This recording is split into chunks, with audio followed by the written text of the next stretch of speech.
नमस्कार दोस्तों, परीक्षा नीति के YouTube चैनल पर आपका स्वागत है। आज हम बात करेंगे चतुर्थ श्रेणी भर्ती परीक्षा में साइंस के महत्वपूर्ण प्रश्न।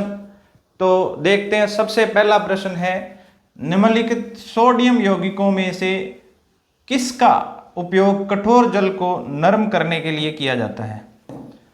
कठोर जल है, कठोर जल को क्या करना है? नरम करना है।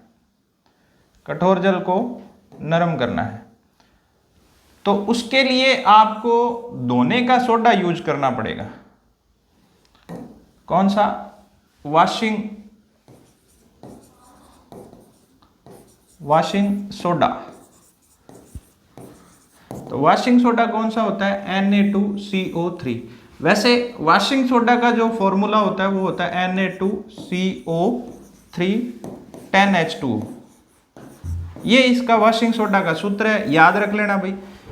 सही में क्या होता है कि ये जो है कठोर जल दो तरीके का होता है। एक तो इतना ही बताऊंगा मैं आपको, एक तो अस्थायी रूप से कठोर होता है,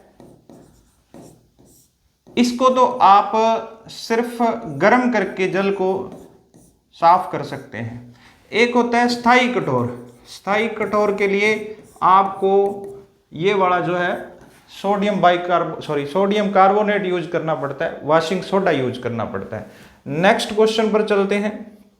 इसके साथ साथ ये और याद रख लेना भाई, ये कास्टिक सोडा है, ये खाने का सोडा है NaH, सोडियम बाइकार्बोनेट। मैं लिख देता हूं यहां पे सभी फॉर्मूले ताकि आपके याद रहे। ये तो हो गया वॉशिंग सोडा।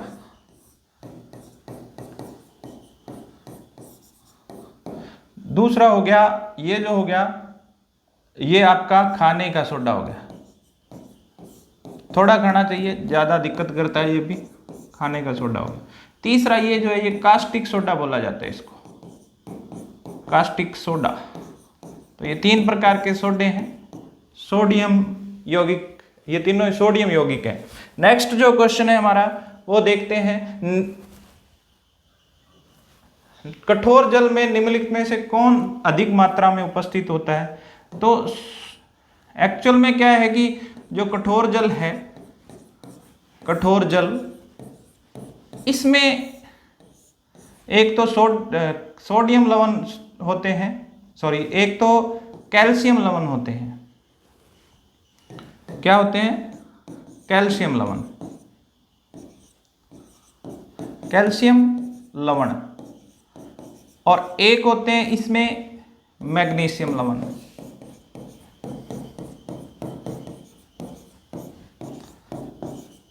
ये दोनों ही क्या करते हैं? जल को कठोर बना देते हैं, यानी कि जल को गंदा कर देते हैं। और उसमें सुधार करने के लिए वही है कि अपने को धोने का सोडा यूज करना पड़ता है। तो इसका सही आंसर है कैल्शियम और सेकंड ऑप्शन है कैल्शियम और मैग्नीशियम। कैल्शियम और मैग्नीशियम लवण होते हैं। बहुत ही इंपॉर्टेंट प्रश्न है। तो अब सेकंड देखिए इसका, घेंगा रोग।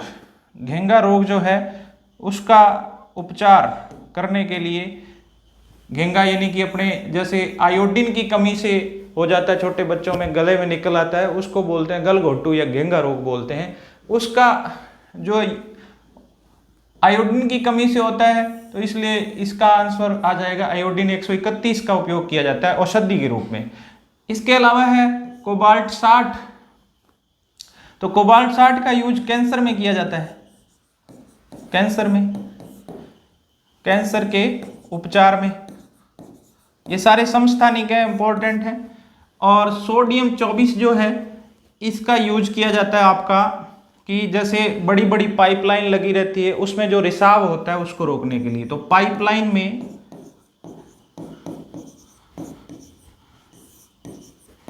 रिसाव की जानकारी व रिसाव रोकने के लिए पाइपों में डाल दिया जाता है, और उसके बाद ये आगे जाके जहाँ से रिसाव होता है उसका पता भी लगा लेता है और वहाँ से उसको बंद भी कर देता है। यूरेनियम 235 का भी औद्योगिक क्षेत्र में उपयोग होता है, रसायनों में उपयोग होता है, औद्योगिक और मेडिकल लाइन में, रसायन बनाने में।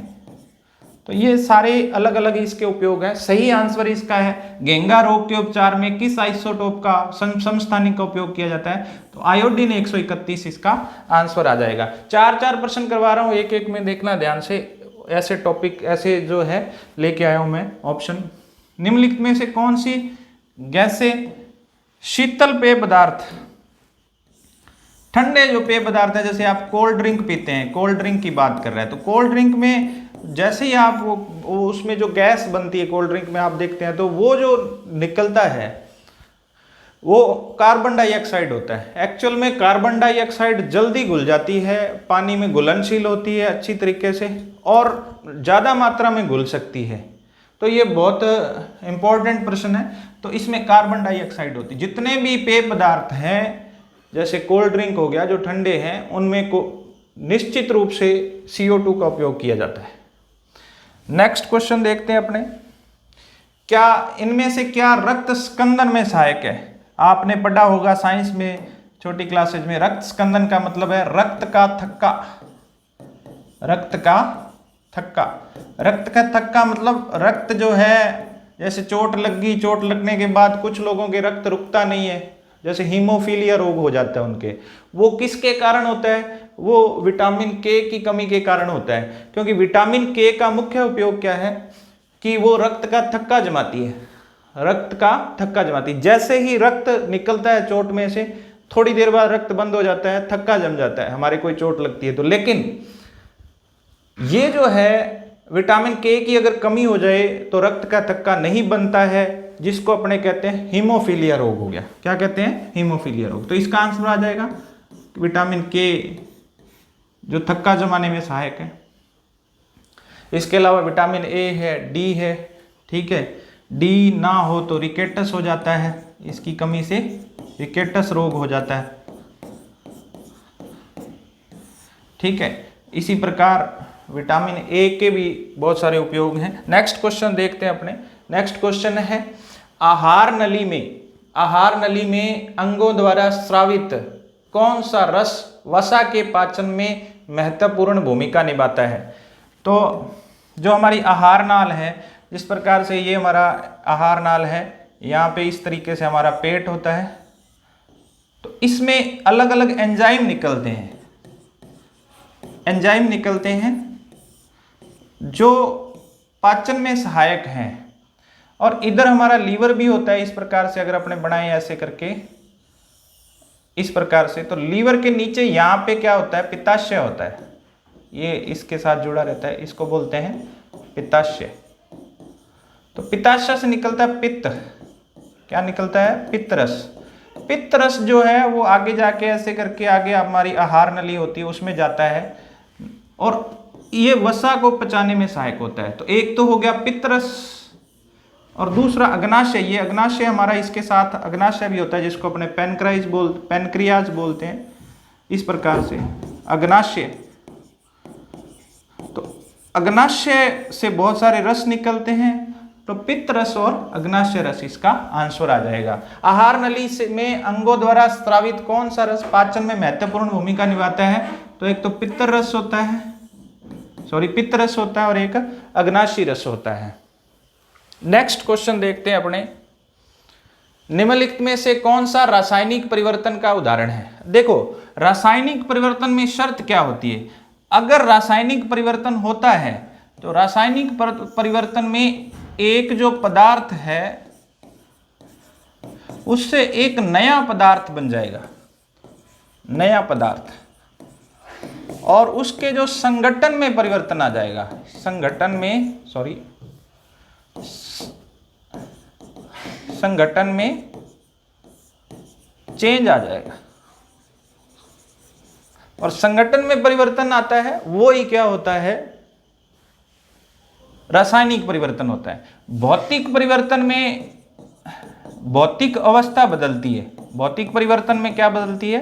भौतिक अवस्था, जैसे आकार बदल गया, रूप बदल गया, रंग बदल गया, इस प्रकार से बदलता है। तो हमारे पास जो आयतन बदल गया, आयतन बदल गया।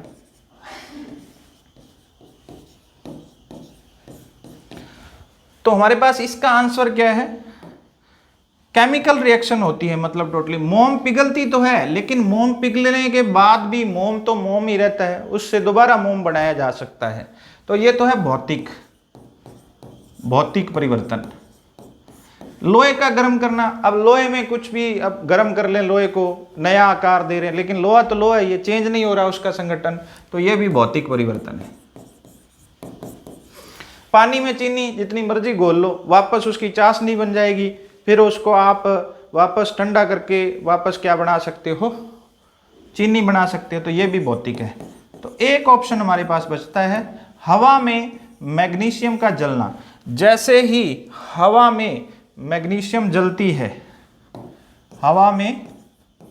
हवा प्लस मैग्नीशियम ये दोनों मिलते हैं तो मैग्नीशियम ऑक्साइड बनता है, यानी कि हवा होगी O2 और मैग्नीशियम हो गया, ये इसको मैंने संतुलित कर दिया, तो ये मैग्नीशियम ऑक्साइड बनता है। ये रिएक्शन होती है, इस कारण ये क्या है, रासायनिक परिवर्तन है। ये वाला क्या है, रासायनिक परिवर्तन है, हवा में मैग्नीशियम का बदलना। नेक्स्ट क्वेश्चन की तरफ बढ़ते हैं अपने। निम्नलिखित में से रासायनिक परिवर्तन का उदाहरण है। एक और क्वेश्चन आ गया, भौतिक और रासायनिक परिवर्तन बहुत इंपॉर्टेंट है, पक्का एक प्रश्न आएगा पेपर में, ध्यान रखना भाई, बिल्कुल सिंपल सामान्य जानकारी है ये। निम्नलिखित में से कौन सा रासायनिक परिवर्तन का उदाहरण है? तो इसमें बर्फ पिघल के पानी बनेगी, वापस बर्फ बन जाएगा, तो ये तो नहीं है। लकड़ी जलाना, कागज काटना, कागज जितना मर्जी काट लो, कागज तो कागज ही रहेगा। पानी उबालना, पानी ठंडा होकर वापस पानी बन जाएगा, तो एक ऑप्शन बनता है लकड़ी जलाना। लकड़ी में क्या होता है, दहन, और दहन मतलब जलना, जलती है कोई भी लकड़ी तो उसमें ऑक्सीजन के कारण जलती है। तो ये जो होता है ये रासायनिक परिवर्तन होता है। ये क्या होता है, रासायनिक परिवर्तन, क्योंकि इसमें ऑक्सीजन होती है, कार्बन निकलता है, जल वाष्प निकलती है। अब नेक्स्ट क्वेश्चन की तरफ बढ़ते हैं अपने। आपतित किरण, ये आज का लास्ट प्रश्न है, आज मैं इतने ही प्रश्न लेके आया हूं आपके लिए।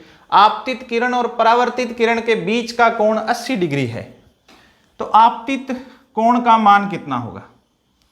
ये फिजिक्स का, भौतिक विज्ञान का प्रश्न है। देखो ये एक सतह है, ये पूरी तरह से किसी भी किरण को क्या कर देती है, परावर्तित कर देती है।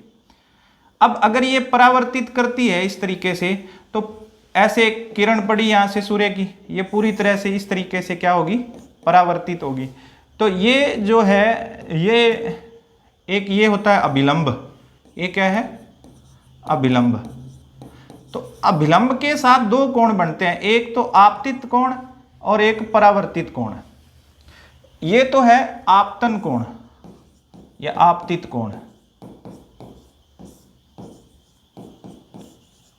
और ये जो है ये परावर्तित कोण है।